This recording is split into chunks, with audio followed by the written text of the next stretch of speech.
सर्वांना हरिओम. आज आपण मनाच्या श्लोकातील श्लोक क्रमांक 147चा अभ्यास करणार आहोत. हा श्लोक क्रमांक 147 असा आहे. उटेना तुटेना चळेना ढळेना सदा संचले मीपणे ते कळेना तया एक रूपासी दुजे न साहे मना संत आनंत शोधूनि पाहे. आपण श्लोक पुन्हा एकदा ऐकूया. उटेना तुटेना चळेना ढळेना सदा संचले मीपणे ते कळेना तया एक रूपासी दुजे न साहे मना संत आनंत शोधूनि पाहे. पहिल्या ओळीमध्ये जे शब्द आहेत आपण त्याचे अर्थ पाहू. चळेना, चळेनाचा अर्थ आहे विचलित होत नाही, विचलित होत नाही. पुढे शब्द आहे ढळेना, ढळेनाचा अर्थ आहे ढळत नाही, शब्दचा अर्थ आहे ढळत नाही. दुसरा अर्थ आहे नष्ट होत नाही, ढळत नाही म्हणजे नष्ट होत नाही. दुसऱ्या चरणात शब्द आलेला आहे संचले, संचलेचा अर्थ आहे साठलेले, साठलेले. मीपणे म्हणजे अहंकारामुळे, मीपणेचा अर्थ आहे अहंकारामुळे. तिसऱ्या चरणामध्ये शब्द आलेला आहे एकरूपासी म्हणजे एकमेवा द्वितीय असलेल्या, एकमेवा द्वितीय असलेल्या असा एकरूपासीचा अर्थ आहे. दुजेचा अर्थ आहे द्वैत भाव, दुजे म्हणजे द्वैत भाव. न साहे असे दोन्ही शब्द एकत्र यायचे. न साहे म्हणजे सहन होत नाही, सहन होत नाही. स्वामीजी सांगतात या श्लोकातून आपल्याला आत्मवस्तू ब्रह्मतत्व म्हणजे भगवंत शाश्वत असल्या कारणाने कधीच तुटत नाही, फुटत नाही, विचलित होत नाही की ढळतही नाही म्हणजे नष्ट होत नाही. ते अचल आणि अढळ आहे. परंतु आपल्यातल्या मीपणामुळे, अहंकारामुळे आपण ते पाहू शकत नाही, ते तत्त्व आपल्याला कळत नाही. वास्तविक संपूर्ण विश्वामध्ये सर्वत्र तेच साठलेले आहे, भरून उरले आहे. तेच एकमेवा द्वितीय आहे. त्यामुळे तेथे दुजेपणा, द्वैतभाव सहन होत नाही. म्हणून हे माझ्या मना, तो संत अनंत जो आहे त्याचा शोध घे. आपण पुन्हा एकदा श्लोकाचा अर्थ बघूया. स्वामीजी आपल्याला या श्लोकातून सांगतात आत्मवस्तू ब्रह्मतत्व म्हणजे भगवंत शाश्वत असल्या कारणाने कधीच तुटत नाही, फुटत नाही, विचलित होत नाही की ढळतही नाही म्हणजे नष्ट होत नाही. ते अचल आणि अढळ आहे. परंतु आपल्यातल्या मीपणामुळे, अहंकारामुळे आपल्याला ते पाहता येत नाही, ते तत्त्व आपल्याला कळत नाही, ते तत्त्व आपल्याला कळत नाही. वास्तविक सर्व विश्वात सर्वत्र तेच सत्य तत्त्व साठलेले आहे, भरून उरले आहे. तेच एकमेवा द्वितीय आहे. त्यामुळे तेथे दुजेपणा म्हणजे द्वैतभाव सहन होत नाही. म्हणून हे माझ्या मना, तो संत अनंत जो आहे त्याचा शोध घे. असा या श्लोकाचा आपल्याला सोपा सरळ अर्थ सांगता येईल. मागच्या श्लोकापासून पुढे आणखी 4 श्लोक 150व्या श्लोकापर्यंत या 5ही श्लोकांचे शेवटचे चरण मना संत अनंत शोधून पाहे असे आहे. यातून स्वामीजींनी आपल्याला संत अनंत असलेल्या ब्रह्माला शोधून काढण्याचे आवाहन केले आहे. ते ब्रह्म म्हणजे तो देव आत्मस्वरूप असल्याने कसा आहे तर तो फुटत नाही, तुटत नाही, विचलित होत नाही की नष्ट होत नाही. ब्रह्म पंचमहाभूतांच्या या दृश्य जगताच्याही पलीकडे असल्याने ब्रह्मतत्व जे आहे, भगवंत जे आहे, पंचमहाभूतांच्या या दृश्य जगताच्या सुद्धा पलीकडे असल्याने त्याला दृश्य वस्तूचे गुणधर्म म्हणजे नाव, रंग, रूप, वजन, वाढ, घट इत्यादी इत्यादी गोष्टी स्पर्शही करीत नाहीत आणि त्यामुळे आपल्याला ते ब्रह्म दिसतही नाही. ते ब्रह्म अव्यक्त आहे, अतींद्रिय आहे. आपल्या इंद्रियांमध्ये ते जाणून घेण्याची ताकदच नाही.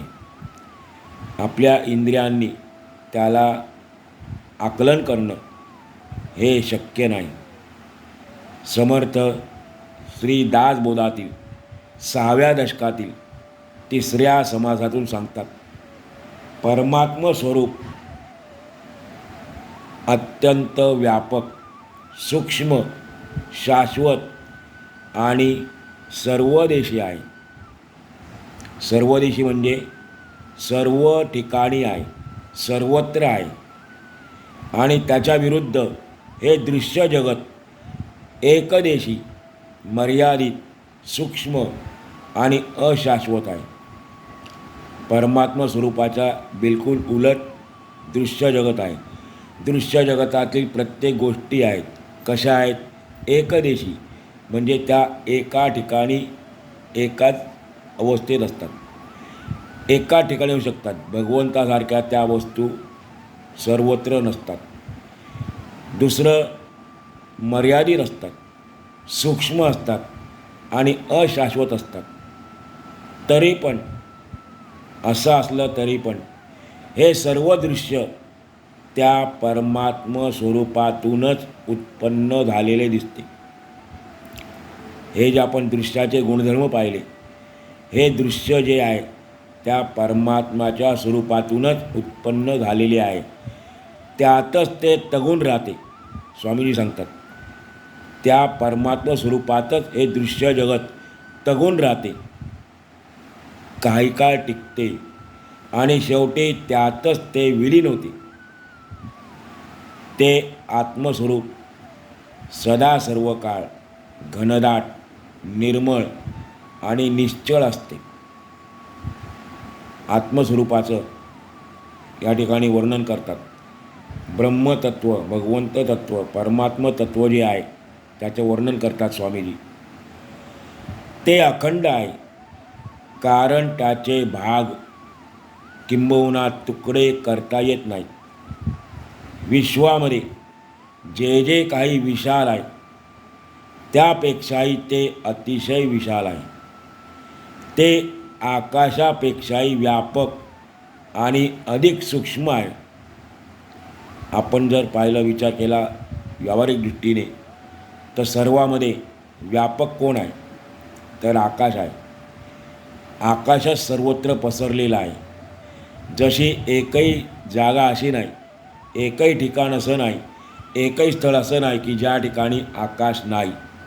म्हणून आकाश व्यापक आहे आणि ते अधिक सूक्ष्म आहे.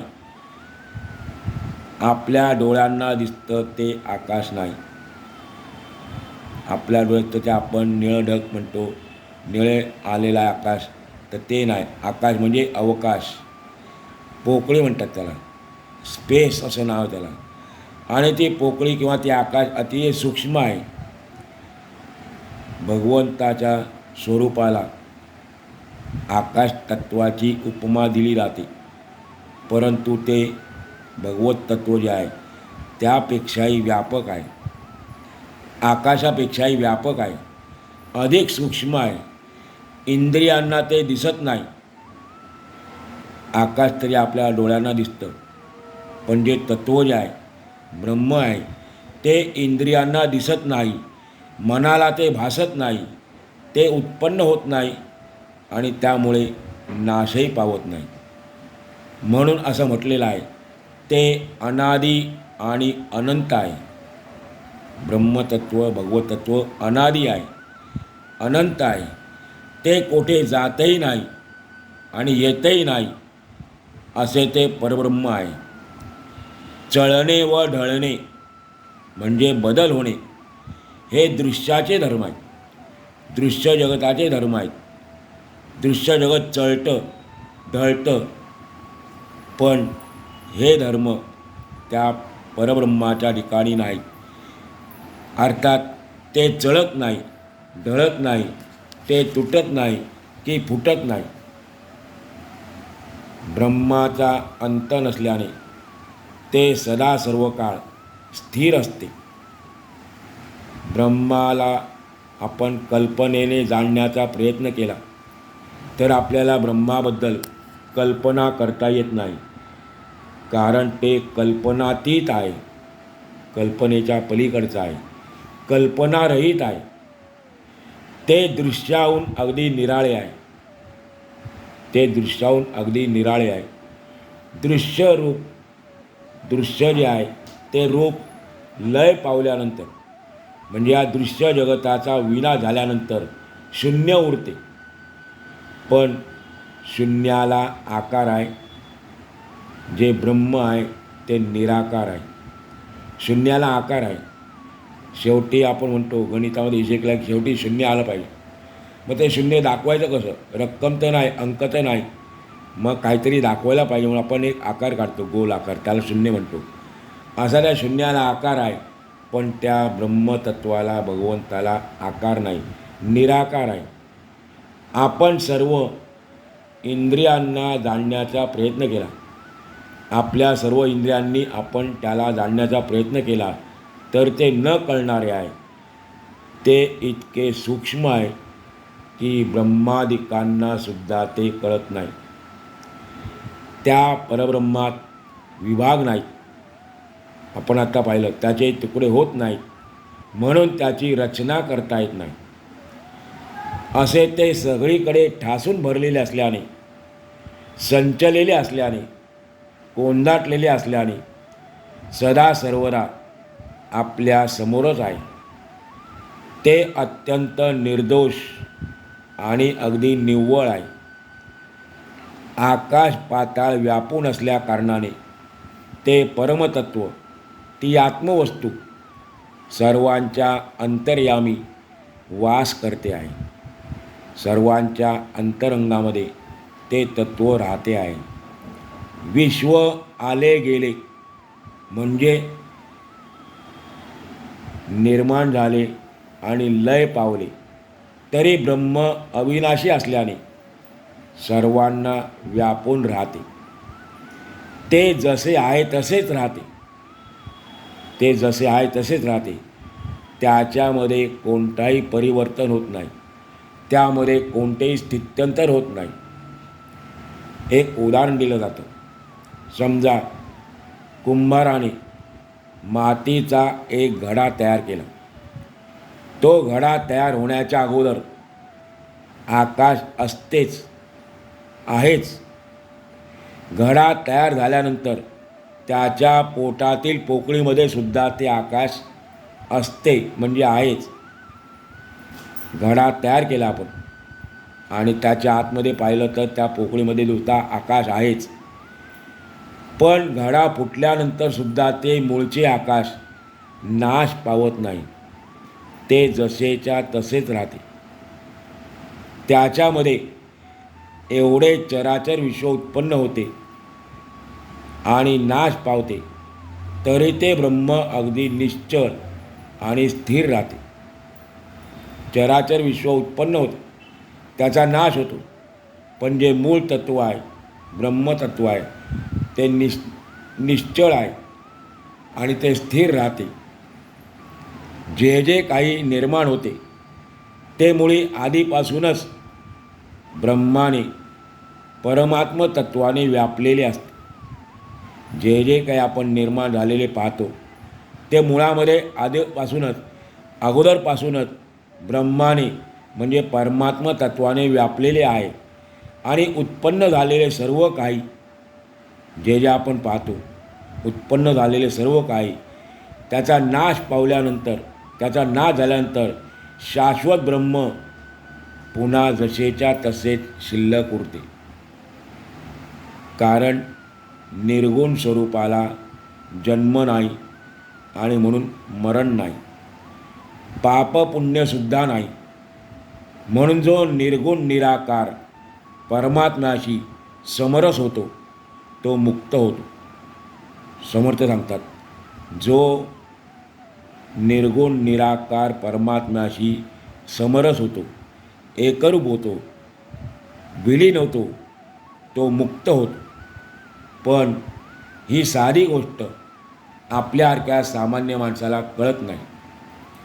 मग का बरे कळत नाही? तर समर्थ याचे उत्तर आपल्याला दुसऱ्या चरणातून देतात. सदा संचले मीपणे ते कळेना. ते ब्रह्मतत्व सर्वत्र व्यापून उरलेलं आहे, सदा संचलेले आहे, कोंदाटलेले आहे. पण माणसाला आपल्या अहंकारामुळे ते कळत नाही. मनुष्याला जो अहंकार आहे, अहंभाव आहे, मी पण आहे, त्यामुळे त्याला ते कळत नाही. पण असे म्हणायला जावे तर त्याला त्याचाही राग येतो. एखाद्या म्हटलं की तुला अहंकारामुळे ते तत्त्व कळत नाही, तर त्याला त्याच्यावर राग येतो. सगळीकडे वस्तू आहे, सर्वत्र व्यापून राहिलेली आहे, मग मला कळत नाही, हे अज्ञान कबूल करायला माणसाचे मन तयार होत नाही. या उलट माणसाच्या अहंकाराचे रूप एवढे मोठे असते, एवढे भयानक असते की तो म्हणतो, ते ब्रह्म कोठे आहे ते मला दाखवा. माणूस अहंकारामुळे काय म्हणतो? ते ब्रह्म कोठे आहे ते मला दाखवा. तरी त्याला सांगितले की ते ब्रह्म तुझ्या माझ्या सर्वांच्या अंतरात विराजमान आहे. आपण त्याला ब्रह्म सांगितलं कुठे आहे, त्याच्या समाधानाकरता वास्तविक पाहता ते कुठे आहे ते दाखवता येत नाही, हे आपण आत्ता शिकलो. पण त्या माणसाच्या समाधानात आपण सांगितलं की ते ब्रह्म तुझ्या माझ्या सर्वांच्या अंतरात विराजमान आहे. तर तो आणखी प्रश्न विचारतो की जे माझेच आहे ते मलाच दिसत नाही असे तुम्ही कसे म्हणता? त्याला प्रश्न बरोबर आहे. तो म्हणतो की जे माझेच आहे ते मला दिसत नाही असे तुम्ही कसे म्हणता? पण त्याला असं उत्तर आहे, त्या समस्येचा उपाय आहे की स्वतःचा मेंदू तरी आजपर्यंत कोणी पाहू शकला आहे काय? आपलेच मन आहे ना. पण आपलेच मन म्हणजे नेमके काय आहे, ते कसे आहे, हे कोणी जाणून घेऊ शकला आहे काय? माणसाच्या मनात मीपणा, अहंकार अशा रीतीने ठासून भरला असल्याकारणाने माणसाचे मन मीपणाने, अहंकाराने कोंदाटलेले असल्याने त्याला सर्व ठिकाणी ठासून भरलेले, कोंदाटलेले ब्रह्म दिसत नाही. तो अहंकार समूळ घालवण्याचा एकमेव सोपा आणि सुलभ मार्ग म्हणजे संतांची संगती, संतांची शरणागती. संतांच्या सहवासात राहिल्यानंतर आपले मन योग्य मार्गाने विचार करू लागते. आपल्या मनाला योग्य गती मिळते आणि सत्संगतीनेच आपल्याला त्या आत्मतत्वाचे परब्रह्माचे आकलन करता येते असे माऊली आपल्याला हरिपाठातील एका अभंगातून सांगतात. संतांचे संगती मनोमार्ग गती आकळावा श्रीपती येणे पंथे. सत्संगतीमध्येच आपल्याला त्या आत्मतत्वाचे खरे स्वरूप कळते, कारण तिथे आपल्या मनाला योग्य मार्ग सापडतो, योग्य गती मिळते आणि शेवटी परिणाम काय, आपल्याला भगवंताचे आकलन होते. म्हणजे काय, आपल्याला तो भगवंत सापडतो, भगवंताचे दर्शन होते. कुठे दर्शन होते? बाहेर होते का? बाहेर नाही. माऊलींचा एक अभंग दुसरा आहे, आत्ता पण ऐकला, तो हरिपाठातला आहे. दुसरा एक अभंग आहे, तो पण सर्वांना परिचित असेल. त्यातल्या 2 ओळी आहेत. तिथे माऊली सांगतात, बरवा संत समागमू प्रगटला आत्मा रामू. बरवा संत समागमू प्रगटला आत्मा रामू. हरी पाहिला रे, हरी पाहिला रे. माऊलींनी हरी पाहिला. कुठे? बरवा संत समागम, संतांच्या सहवासात, संत समागमामध्ये. आणि तो संत समागम कसा आहे? बरवा आहे. माऊलींच्या बरेच अभंगामध्ये बरवा शब्द आलेला आहे. बरवा म्हणजे श्रेष्ठ आहे. तर संत समागम बरवा आहे आणि त्या बारव्या संत समागमामध्ये प्रगटला आत्मा रामू, भगवंताचं दर्शन झालं माऊलींना. कुठे? आपल्या आतमध्ये असलेला जो भगवंत आहे तो प्रकट झाला, त्याने दर्शन दिलं. आणि म्हणून ते आनंदाने म्हणतात, हरी पाहिला रे, हरी पाहिला रे. म्हणून जाणते विचारी पुरुष एका ब्रह्मतत्वाचा आधार घेतात आणि त्यातून इतर तत्वे शोधून काढतात. जे विचारी पुरुष आहेत, किंबहुना जाणते आहेत, ज्ञानी आहेत, ते या ब्रह्मतत्वाचा आधार घेऊन त्यातून इतर तत्वे शोधून काढतात. आपण आपला शोध घेऊ लागलो तर आपण अगदी भ्रमात्मक आहोत. जर आपण आपला शोध घ्यायला सुरुवात केली तर आपल्या लक्षात येईल की आपण सर्वजण भ्रमात्मक आहोत किंवा मिथ्या आहोत. मी म्हणून वावरणाऱ्या अहंकाराचा शोध घेतला. हा अहंकार जो आहे, मी आपण केवळ जागृत अवस्थेमध्ये बोलतो असं नाही, निद्रेमध्ये पण आपला मी जागा असतो. शरीर झोपलेलं असतं पण झोपेमध्ये सुद्धा आपला मी जागा असतो, म्हणजे आपला अहंकार जागा असतो. म्हणून या वावरणाऱ्या, मी म्हणून वावरणाऱ्या अहंकार शोध घेतला तर तो आपल्याला सापडत नाही. वास्तविक आपल्याच कल्पनेने आपण आपला मीपणा निर्माण केलेला आहे. म्हणून आपण त्या निर्गुण परब्रह्मतत्वापासून दुरावलो आहोत. भगवंता म्हणजे आपल्यामध्ये कोणता पडदा आहे? तर हा पडदा आहे, अहंकाराला पडदा आहे. आणि जो मीपणा आहे, अहंकार आहे, समर्थ सांगतात, तो आपण प्रत्येकाने आपल्याच कल्पनेने निर्माण केलेला आहे. आणि त्याचा परिणाम आपण त्या तत्वापासून दुरावलो आहोत. खरं तर आपण सर्वजण तेच निरागाण, निर्गुण, निराकार ब्रह्म आहोत, परमात्मा स्वरूप आहोत. तेच यासाठी विश्वामध्ये सर्वत्र व्यापलेले आहे. मग ते तत्व कोणते आणि भ्रम कोणता? ते तत्व कोणते आणि भ्रम कोणता, किंवा अस्सल कोणते आणि नक्कल कोणते, याचा शोध घेतला पाहिजे. म्हणजे ते भ्रमरूप आणि नकली आहे ते नाहीसे होते. जर आपण याचा शोध घेतला तर जे मुळामध्ये नकली आहे, भ्रमरूप आहे, ते नाहीसे होते, नष्ट होते. आणि त्यानंतर मग जे उरते ते अस्सल तत्व, जे निर्गुण ब्रह्म, तेवढेच शिल्लक राहते. आणि मग त्यावेळेला आपण खरे कोण आहोत याचा बोध आपल्या ठिकाणी आपल्याला घडतो.